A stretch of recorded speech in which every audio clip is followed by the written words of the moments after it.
आपने भी अपना पक्ष रखा, उन्होंने भी अपना पक्ष रखा। अब जनता इसका फैसला करेगी, जनता कि किसने किसका अपमान किया। जी।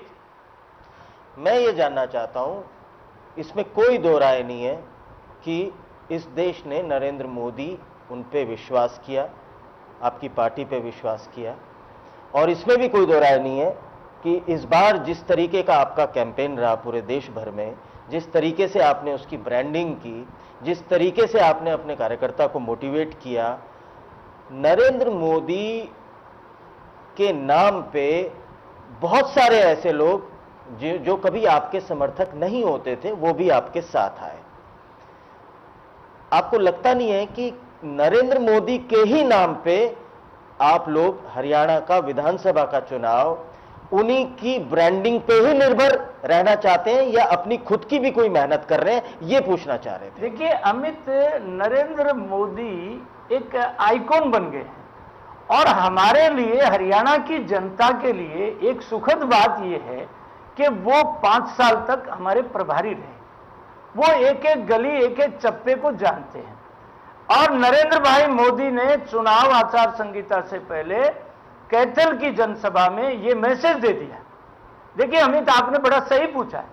14 अगस्त को महेंद्रगढ़ में हमारे माननीय राष्ट्रीय अध्यक्ष अमित भाई शाह आए, लाखों में उन्होंने वो किया, ज्वाइनिंग हुई। 16 तारीख को वही राष्ट्रीय अध्यक्ष माननीय अमित भाई शाह जींद में आए, और वही बवाल वहां पर भी कटा। कितने लोगों ने हमको ज्वाइन किया।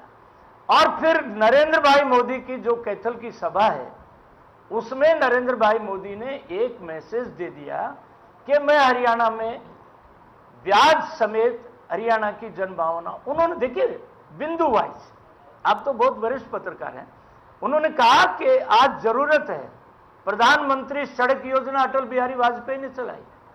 अटल बिहारी वाजपेयी नदी जोड़ना चाहते थे, मैं अब प्रधानमंत्री सिंचाई योजना चलाने वाला हूं। हरियाणा के खेत को मैं प्यासा नहीं रहने दूंगा, हरियाणा के नौजवान को मैं बेरोजगार नहीं रहने दूंगा। SYL का पानी लाएंगे, SYL का पानी निश्चित रूप से लेंगे, आपकी अगर सरकार बनती है तो। रामविलास जी, हम थोड़ा और, चूंकि हमारे कार्यक्रम का नाम है 14 का चक्रव्यूह, बहुत सीधे लेकिन वो सवाल जिनका वाकई जनता से सरोकार है। हम बहुत सरल करके जानना चाहते हैं कि नरेंद्र मोदी देश के प्रधानमंत्री हैं, वो पार्टी के बड़े नेता हैं, उनमें करिश्मा है, मैजिक है, सब ठीक है, लेकिन प्रदेश में चुनाव रामविलास शर्मा के चेहरे पर क्यों नहीं लड़ा जा रहा है? देखिए, क्योंकि रामविलास शर्मा का इतिहास भी सबको पता है, इमरजेंसी से लेकर अब तक। अमित जी ने कई बार इसी कार्यक्रम में जिक्र किया है कि हरियाणा जैसे प्रदेश में जब भाजपा का कोई नाम लेने वाला नहीं होता था, तब रामविलास शर्मा इस प्रदेश में संघर्ष कर रहे थे। आज जब वो फसल काटने की नौबत आई है, तो चेहरा रामविलास शर्मा क्यों नहीं? सीधा सवाल ये है। देखिए राजीव, ये बात जो है, भारतीय जनता पार्टी 5-7 साल की पार्टी तो नहीं है, ठीक है। आप बीजेपी के निर्णय की स्थिति देखिए। बीजेपी ने गुजरात में नरेंद्र भाई मोदी प्रधानमंत्री के बाद एक मुख्यमंत्री प्रस्तुत किया। आनंदीबेन पटेल गुजरात की एक पुरानी कार्यकर्ता, समर्पित कार्यकर्ता, विचार को समर्पित, तपस्वी कार्यकर्ता। ये जो सवाल है, हरियाणा में बीजेपी की इंडिपेंडेंट सरकार पहली बार बनने जा रही है, और इसमें केंद्र की जो हाईकमांड है, हमारे यहाँ कोई व्यक्ति विशेष से और उससे इस बार मैं निश्चित रूप से ये तानाशाही से जूझता हरियाणा एक पुस्तक है। जी जी। ये इमरजेंसी की यातनाओं के ऊपर लिखी हुई पुस्तक है। ये प्रोफेसर, हम यही जानना चाहते हैं, वो प्रोफेसर प्रेम सागर, वो जो एमडी यूनिवर्सिटी में हिंदी के हेड ऑफ द डिपार्टमेंट थे, उनकी पत्नी अन्नपूर्णा सागर अंग्रेजी की प्रोफेसर थी। प्रेम सागर जी जेल में थे, और मेरे को सौभाग्य है प्राप्त, पुलिस के 11 दिन रिमांड पर रहने का मुझे सौभाग्य प्राप्त है। मुझे हरियाणा की सब जेलों के बाद फिर बिहार की गया जेल में जाने का सौभाग्य है। 6.25 फुट भगवान ने ये कदकाठी दी है, 5 फुट की कोठड़ी में मुझे जिंदा रहने का सौभाग्य प्राप्त है। ये एक अलग से बीजेपी की अमानत है। परंतु ये जो पार्टी ने निर्णय करना है, पार्टी के सामने सब कुछ है। और मैंने शुरू में कहा कि ये बापू बेटा एंड सन्स नहीं है, ये विचारधारा पर चलने वाला एक यही जानना छोटा सा सवाल ये पार्टी का मैं समझता हूं जी। भारतीय जनता पार्टी का जो केंद्रीय नेतृत्व है वो बहुत जोरदार नेतृत्व है। जी, वो हो सकता है उचित समय पर उचित फैसला करें। बिल्कुल मन की बात बताइएगा। वैसे वो समय, इसमें कोई दो राय नहीं, राजीव ने कहा, हम इसको कोट भी करते हैं, जब कोई नाम लेने वाला नहीं होता था आपने उतना कष्ट सहन किया। मुझे नहीं लगता कि भारतीय जनता पार्टी में इस तरीके से संघर्ष करके यहां तक पहुंचने वाले बहुत कम लोग हैं, आप उनमें से एक हैं। आपकी अध्यक्षता में आप बहुत अच्छा परफॉर्म करते हैं, 8 में से 7 सीटें लाते हैं, ये तमाम सारी चीजें हैं।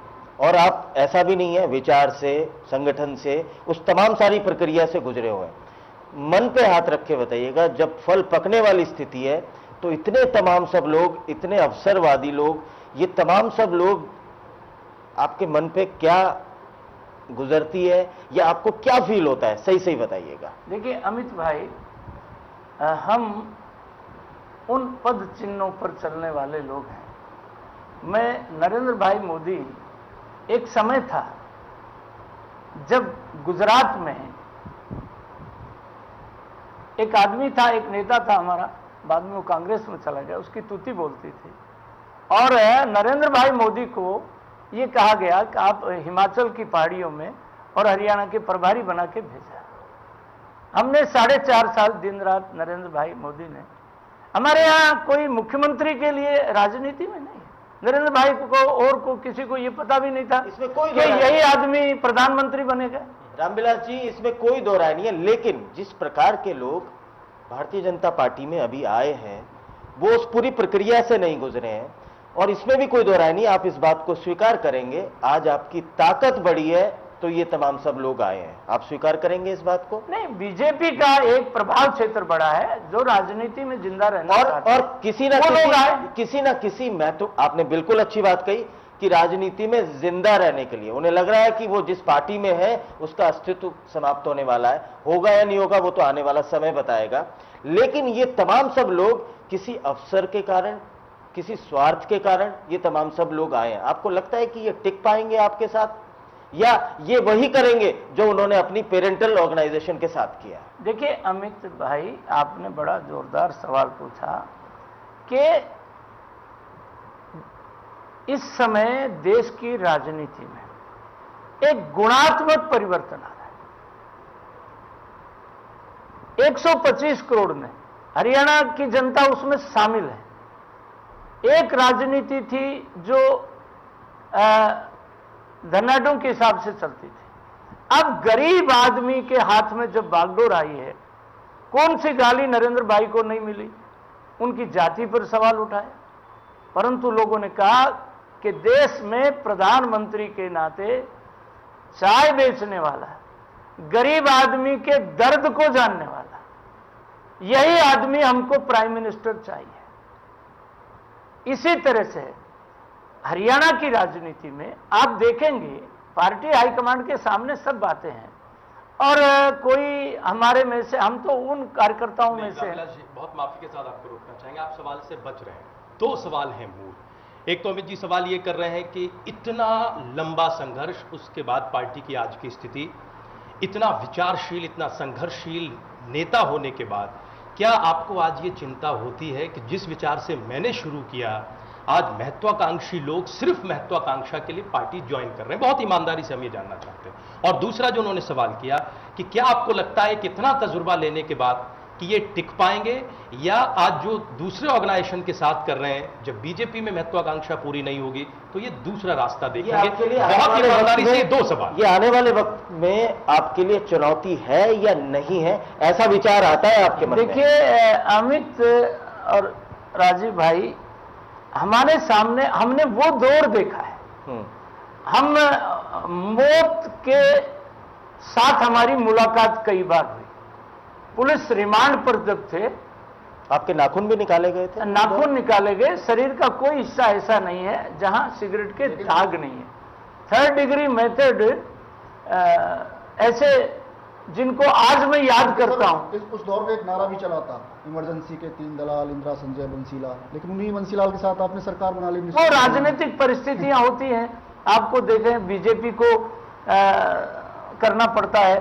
परंतु जो राजीव आपने सवाल पूछा है, ये भारतीय जनता पार्टी जो है ये हिंदुस्तान की राजनीतिक गंगा है, और इस गंगा में जो मिल जाता है उसका गंगाकरण हो जाता है।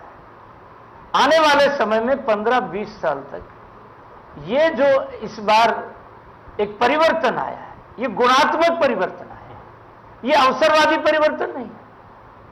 जो पार्टी इतनी पुरानी पार्टी थी, जिस पार्टी की तूती बोलती थी, आज वो लोकसभा में विपक्ष के लिए सुप्रीम कोर्ट में जा रही है।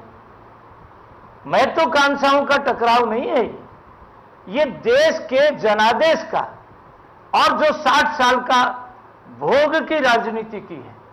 आज कुछ लोगों के सामने आज की बीजेपी है। जी बिल्कुल, सिद्धांतों की राजनीति करती है भारतीय जनता पार्टी, इसमें कोई दो राय नहीं है। लेकिन आपने कहा कि पिता पुत्र सेंस पार्टियां हैं कई, बीजेपी में भी कई मीडिया में ऐसी खबर आ रही है कि पिता पुत्र और रिश्तेदारों पर पेच कहीं फंस रहा है। क्या लगता है कि जो सांसद भी, कल एक ऐसी खबर आई थी मीडिया में कि 5 सांसद मिलने गए थे, तो जो क्या आपको लगता है जो रिश्तेदारों के लिए टिकट मांग रहे हैं, बेटा बेटियों के लिए टिकट मांग रहे हैं, बीजेपी टिकट देगी? देखिए, भारतीय जनता पार्टी में हमारे पास इस समय 8 में से 7 लोकसभा मेंबर हैं जी, और 7 लोकसभा मेंबर का मतलब है 63 विधानसभा को वो लोग रिप्रेजेंट करते हैं। और हमारे यहाँ सांसद की ये सारी जो बातें हैं, सांसदों से एक एक करके हमने, हमारी इलेक्शन कमेटी ने सबसे पूछ लिया है, और माननीय प्रधानमंत्री जी के भी नोटिस में है। हमारी यहाँ ये एक सिद्धांत का सवाल है। कुछ चीजें नरेंद्र भाई मोदी ने ऐसा एक तय कर दिया है, और उस संबंध में उनसे मंत्रणा करें। ऐसा कोई सिद्धांत तय हुआ है क्या पार्टी के अंदर? आप पार्टी के अध्यक्ष हैं, और मुझे नहीं लगता कि कोई भी बात आपसे बिना पूछे या बिना आपको संज्ञान में लिए पार्टी में होती होगी। इसमें थोड़ा सा ये जोड़ना, नहीं, पार्टी ने तय कर दिया है कि परिवारवाद के रास्ते पे बिल्कुल नहीं जाएंगे। प्रदेश अध्यक्ष के नाते हम सब लोग, ऐसा भी तो हो सकता है, कोई ठीक है, हो सकता है किसी सांसद का रिश्तेदार या वो हो, लेकिन वो विनिंग कैंडिडेट हो, तो उसके साथ भी क्यों अन्याय हो, या कोई सिद्धांत बनाया है, हम ये जानना चाहते हैं। अमित, हरियाणा में एक प्रैक्टिकल राजनीति के नाते मैं आपको बताता हूं।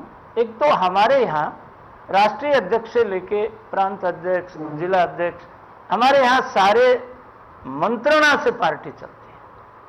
मुझे कोई ऐसी जानकारी नहीं है कि जो मेरे संज्ञान में नहीं हो और ऐसा कोई निर्णय हुआ हो।